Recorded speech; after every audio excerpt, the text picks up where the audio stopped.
Qual é a história mais tenebrosa da Guerra Fria? Pô, rapaz, é tanta coisa tenebrosa. Coisa, entendeu? O MK Ultra é tenebroso. Tenebrosa da Guerra Fria, né? Porque a Guerra Fria envolve a KGB também, as coisas sujas da KGB também. Cara, essa é muito difícil. Assim, uma das coisas na Guerra Fria que me surpreenderam é que a gente estuda lá a crise dos mísseis e a gente fala assim, acho Khrushchev, né? Nikita Khrushchev botou bombas atômicas em Cuba, aí o Kennedy falou, tira isso agora, senão eu vou afundar ele, aí eles tiraram. Aí você descobre que, na verdade, os Estados Unidos colocaram mísseis apontados para Moscou na Itália e na Turquia. Exatamente. Né? Tinha lá os mísseis na Turquia, lá na cara da Rússia. O envio de mísseis para Cuba foi uma resposta a uma atitude americana. Então, talvez essa seja a história mais escabrosa, a crise dos mísseis, porque o mundo ficou à beira de uma guerra nuclear ali. Ele ficou em DEFCON 2, né? DEFCON chegou 2. Antes da guerra nuclear. Tava piscando a luzinha vermelha. Né? Outra pergunta aqui. A Guerra Fria também foi uma guerra de fachada entre os Estados Unidos e a União Soviética? Em certos aspectos foi. Porque isso você aprende no livro Meias Verdades, Velhas Mentiras. Todo esse livro que eu estou citando tem na minha livraria, tá? livrariadaniellopes.com.br. Tá com desconto de Natal aí.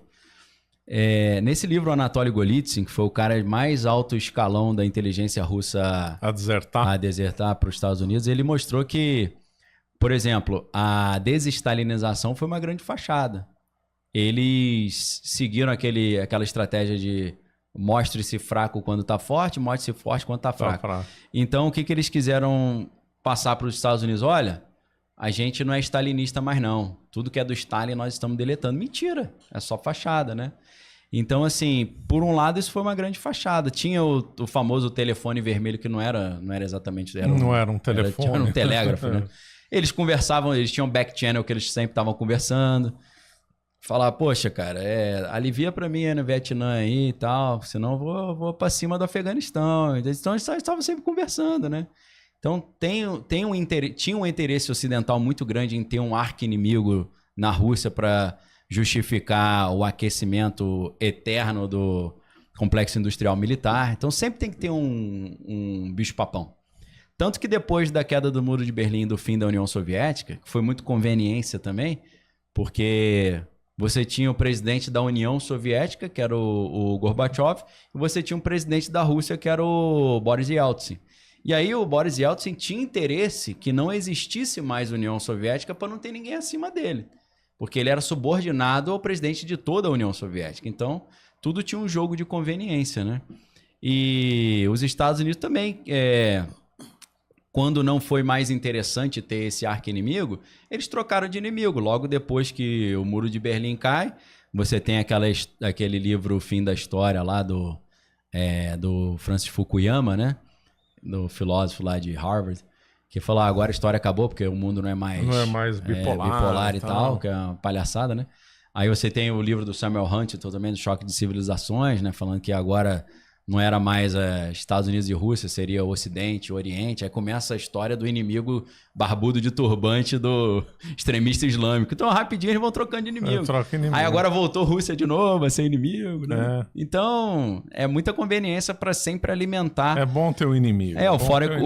O complexo industrial militar precisa ter justificativa, né? Aí tem aquele filme Senhor das Armas com o Nicolas Cage, quem assistiu entendeu, né? O Tancredo Neves tem uma frase muito boa. Ele fala assim, a coisa mais inteligente que tem não é escolher seus amigos, escolher seus inimigos. Exato, pô. Com certeza. Tem que escolher seus inimigos. Pensa muito bem na hora de escolher. Mais uma aqui. Daniel, fala da constelação Imaculada, legal. Os avistamentos de OVNIs em New Jersey e Donald Trump. Que é isso? Nunca ouvi falar dessa A constelação Imaculada, ou Immaculate Constellation, né? Foi o primeiro documento oficial que conseguiram encontrar de que realmente os Estados Unidos estavam pesquisando e perseguindo questões ufológicas.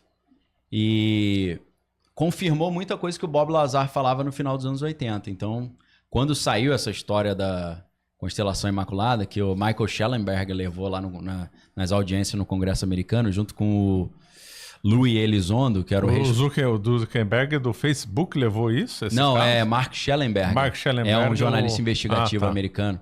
Esse cara descobriu esse documento. E ele apresentou para o Congresso exigindo explicações, né, sobre isso. Então a Constelação Imaculada, ela é a primeira prova de que o governo americano acredita na existência de inteligência e aeronaves não humanas. E que eles estariam... O que o Trump tem a ver com isso? Então, o Trump, ele... Eu vou fazer uma conexão meio desconhecida aqui, mas está no meu livro A Beira do Abismo. Quando o Donald Trump recebeu as 3.000 páginas do orçamento de 2020, em 2019... no meio daquele calhamaço, ele inseriu um documento que era o seguinte: eu só vou autorizar o orçamento se vocês começarem a revelar as questões alienígenas. E se ele não autoriza o orçamento do ano seguinte, trava o governo, né? E aí o Congresso aceitou. Foi por isso que, a partir de então, começaram a sair essas informações. Nossa, que loucura. A gente descobriu que o Pentágono tinha uma agência chamada AARO, AARO, que era de investigação desses fenômenos, que era liderado por um cara chamado Kirkpatrick, né? Então, o Trump, ele tá trabalhando para que isso venha à tona também. E aí tem toda uma questão de controle da opinião pública por trás, né? De diversionismo, de distração. Botar um monte de coisa na conta de alienígena, que é o que o exército está fazendo. Inclusive, lá nos Estados Unidos tem um conceito que eu raramente vejo ser comentado aqui, que é o MILAB, M-I-L-A-B, que é Military Abduction. Abduction é quando o cara é abduzido por alienígena, né? Aí existe, dentro da ufologia, uma versão de abdução, que é a abdução militar, que os militares sequestram uma pessoa, fazem experimentos com ela e criam memórias falsas no cara de que ele não foi sequestrado pelo exército, foi abduzido. Que coisa. Então... É um conceito. Que isso ainda é herança do MK Ultra que ainda tem? Com certeza. E também para fomentar na cultura popular essa ideia de que alienígena existe, que eles estão abduzindo as pessoas. Criar esse medo, esse né? panic, né? Esse frisson e tal. Porque eu creio que uma invasão alienígena falsa instauraria um governo mundial em 24 horas. Porque o mundo ia falar, céus, precisamos nos unir para impedir. Geraria um pânico. Não ia ter mais Israel e Irã, Ucrânia e Rússia. Não teve aquela Guerra dos Mundos? Como é que chama aquele lá que simulou que estava tendo Guerra dos Mundos mesmo. Guerra dos Mundos o Orson Welles, ele fez. Na década de 30, e todo galera, mundo entrou, acreditou. O pessoal em New Jersey lá se matou até, né? Pulou da ponte. Então, imagina com a tecnologia que tem hoje de inteligência artificial, de holograma, as próprias aeronaves estranhas que tem aí, os triângulos, botar isso tudo no mundo, acabou, meu, é o governo global. Então, e Hollywood, que é um grande centro de propaganda política, né, de propaganda geopolítica, tem insistido nisso no inconsciente coletivo, né? Na invasão alienígena, o mundo se une para... Então, eu tô alertando aí, porque... Vários presidentes já falaram isso. O Reagan, em 89, ele fez uma apresentação que é difícil de você acreditar, mas o vídeo é de fácil acesso. Ele fala, ainda na Guerra Fria, obviamente, ele fala, uma invasão alienígena acabaria com a Guerra Fria porque Estados Unidos e União Soviética teriam que se unir para expulsar os invasores do espaço. Depois o Clinton falou a mesma coisa no programa do Jimmy Kimmel, em 2014. E depois o Paul Krugman, que é professor de Princeton, vencedor do Nobel de Economia, falou a mesma coisa também. Então, muito figurão falando a mesma coisa. Alto, high profile falando, então eles estão... É uma operação psicológica em jogo, né? Controle das mentes e do coração. Então, acho que dá para a última pergunta? Podemos. Daniel, você chegou a... Daniel, você chegou a ver os vídeos publicados pelo Ashton Forbes sobre o desaparecimento do voo MH370? Sim. Se sim, qual a sua opinião? Bom, agora boiei, explica aí essa história. É o voo da Malaysian Airlines. Ah, tá. Esse cara pega um vídeo que parece que é uma filmagem de satélite, que tem um avião e tem 3 bolinhas que ficam rodando em volta do avião, e o avião... como se ele tivesse aberto um portal e o avião desapareceu, né? Esse cara, ele diz que essas filmagens foram periciadas e que não tem nenhum tipo de edição e tal. Assim, é um assunto, é um tema realmente surreal, né?